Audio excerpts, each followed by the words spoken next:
നീ ധൈര്യമായിരിക്കുക, ദൈവം എല്ലാം കാണുന്നുണ്ട്. വിഷമിക്കരുത്.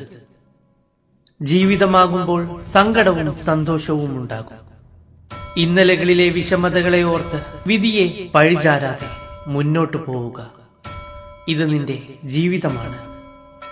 ഇന്നത്തെ നിന്റെ ഓരോ പ്രവൃത്തിയും നാളെയുടെ വിധിയെ രൂപപ്പെടുത്തുന്നു. വിജയിച്ചവർ എല്ലാവരും ഒരിക്കൽ തോൽവിയുടെ രുചി അറിഞ്ഞവരാണ്. മനസ്സ് ദൈവത്തിലേക്ക് തിരിയുമ്പോൾ ജീവിതത്തിൽ നടക്കുന്ന മാറ്റങ്ങൾ അത്ഭുതമെന്നല്ല തോന്നുക, അനുഗ്രഹമെന്ന് തോന്നും.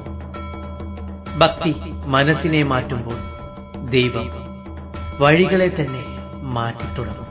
ലോകം മുഴുവൻ എതിർത്താലും നിനക്കുള്ളിലെ സത്യം നിന്നെ രക്ഷിക്കും.